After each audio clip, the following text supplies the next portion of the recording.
Have you ever wondered what it takes to get a six-figure corporate job? Well, in this video, I'm going to give you the literal roadmap that I followed to go from earning minimum wage to over 100K a year. So if you want to be paid more, keep getting promotions, and keep making progress in your career, this video is for you. So grab yourself a coffee and let's lock in. My journey starts after university and I have one goal in mind, and that is to earn over six figures. But I have two key problems. One, I have no experience, and two, I have a biology degree. And biology is down there with the arts in terms of its earning potential. And I knew if I was going to hit my goal, I needed to choose the right vehicle that could actually take me there. Now, this is going to be a high value skill. And for you, this could be software engineering, tech, it could be investment banking, law. For most people these days, I'd recommend that be artificial intelligence. But for me at the time, I chose a very specific field. I just read a book, Rich Dad, Poor Dad by Robert Kiyosaki. And Robert Kiyosaki speaks of the importance of the skill in all areas of your life. And CEOs, which is the highest of highs, typically come from two different routes: finance and sales. And I just watched way too much Wolf of Wall Street at the time, so I chose sales as my high value skill. The journey to 100K, you don't go 0 to 100. There is a road you need to walk down. I got a job in telesales, hammering the phones in a barely legal company, earning less than minimum wage. And I did this for 6 weeks and absolutely went for it. And I only did it for 6 weeks, but still to this day, it's one of the best commercial experiences I've ever done. I'd recommend everyone does a stint in a call center. If you want to be a lawyer, you need to become a paralegal first. If you want to be a high-flying national key account manager like myself, you need to go into sales administration. So I used my telesales role to springboard into a sales administration role. Now, I crushed that as well, and I did it for 5 months, and I got a promotion to a business development manager. Now, my total year earnings was 24K, but the money was not the important aspect. The important thing was I went from someone in 6 months with no experience to now telesales, sales administration, and business development. And I'm now ready to apply for the big boy jobs. One of the key factors that will determine whether you reach your earning goals and you don't may just be the environment you put yourself in and the vehicle that you choose. It may simply be that you're just not applying for jobs that are going to pay you enough and have a progression structure where you can actually reach the highest of highs. Now, for most graduates, I'd recommend you apply for graduate schemes.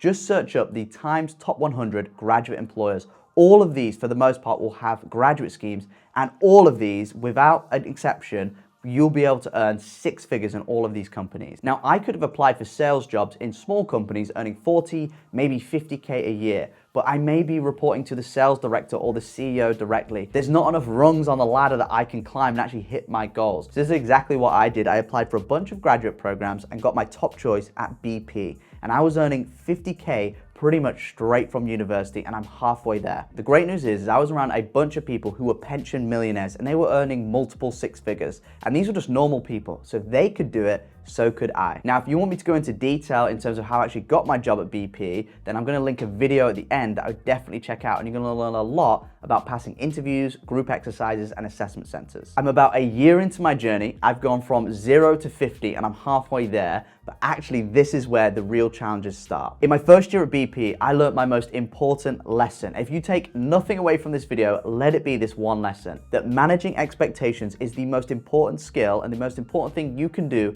to actually further your career. Your boss can be your biggest detractor or your biggest advocate. Make sure they're on your side. Don't make the mistake I did. In my first year, I was juggling 100 different projects, working evenings and weekends, only to go to my mid-year review with my line manager and her to tell me that I'm working on a bunch of stuff she doesn't care about. Whether you make progress or not in your career won't come down to how good you are at your job and how hard you work. It will fundamentally come down to how you're managing your boss's expectations and managing your career. Your job now, once you have a job, is not to do that job, it's to get your next one. You can call this brown nosing, you can call this kissing ass, or you can call it its corporate jargon term, managing upwards, which effectively means making sure what you're working on a daily basis aligns with your boss's priority. As soon as possible in a new role, sit down with your line manager and ask them 5 key things.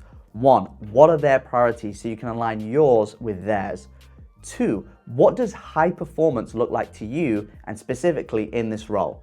3, are there any development opportunities? And make sure if you want to be an account manager and you're sales of operations, Make sure that you've got a customer to manage, and this is going to become more important later. 4, set up a regular meeting of your manager. I would recommend bi-weekly, so every 2 weeks, but at a minimum every month. This will make sure that if you're going off track, you can pivot and make sure you're aligned with your manager. So when your mid-year comes around, there are no surprises. And 5, ask if there's any quick wins and fixes. And you get this by asking your manager and networking with your team. Now, when I was in sales operations, I joined a team of a bunch of account managers, and they just implemented a price increase.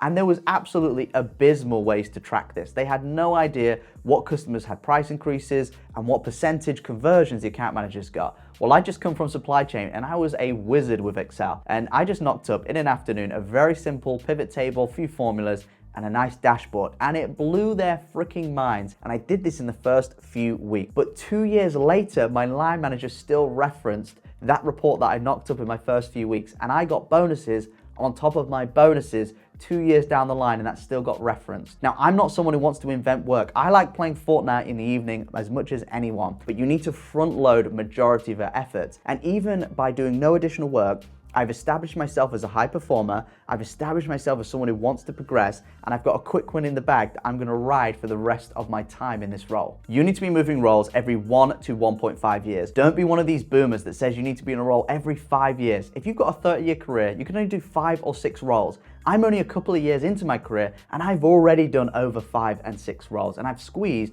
what would be her entire career into a couple of short years. Before you've actually reached 100K, you need to be aggressively moving around companies and roles until you've hit that. How do you actually go about moving so rapidly? Well, the good news for you is you've already negotiated that development opportunity, so you're already doing the role above you without actually getting paid for it. Don't make the mistake though that most people make, which is they stay in a role too long because the boss is dangling a carrot. There's no boss in their right mind who's going to pay you more for a role you're already doing for free. You have to move companies and move businesses. Now, I was fortunate in BP that it's big enough that I could move teams. But for you, if you're in a smaller company, you're gonna have to go external. And that's really where you unlock 30, 40, 50% pay rises. And this is exactly what I did. I negotiated a customer that turned over about 500 plus 600K a year. And I put that on my CV. I'm an account manager. I'm already doing it. The risk is then much lower for that hiring manager, and I can show results in that role. So fundamentally, that promotion looks less of a promotion and more of a sideways step. So now I'm a high-flying national key account manager, and I'm 3/4 of the way there, but I want to make that final push to really break the 6-figure mark. You need to be better at applying for jobs than the job itself. I've never worked harder in my life than to get my job at BP. Once I was on it, I used to relax. There sometimes was not that much work to do. I barely worked evenings and weekends, but when I was applying for graduate programs, I was up till midnight firing off applications, traveling the country trying to get a job. The good news is interviews are actually very simple. They can only ask you about 15 different questions. Who are you? What are your strengths? What are your weaknesses? How do you pivot based on new information? How do you work well in a team? They'll ask you it in a million different ways, but fundamentally at the core of it, there's only about 10 to 15 questions they can ask. So you succeeding in an interview will come down to your preparation. Just make sure you've got about 10 different examples based on all that experience you've got that you can pull out at any time. Now, if you're not passing over 50% of interviews, that is a you problem. You need to go back to the drawing board and really get good at interviews and nail them examples. Don't be one of them people who needs ChatGPT in an interview to ask a question or to answer a question like, tell me a time you've worked in a team. You should have 5+ examples of that you can reel off in a moment's notice. Now, after applying all of that and following the roadmap, I was able to get myself a job in marketing as the global content lead, managing all of the content strategy globally at BP and piloting generative AI content, earning over 100K a year working fully remote. Now, if you want to understand why I quit all of that to become an unpaid intern, subscribe. That's going to be my next video, and check this out for my graduate recruitment application process.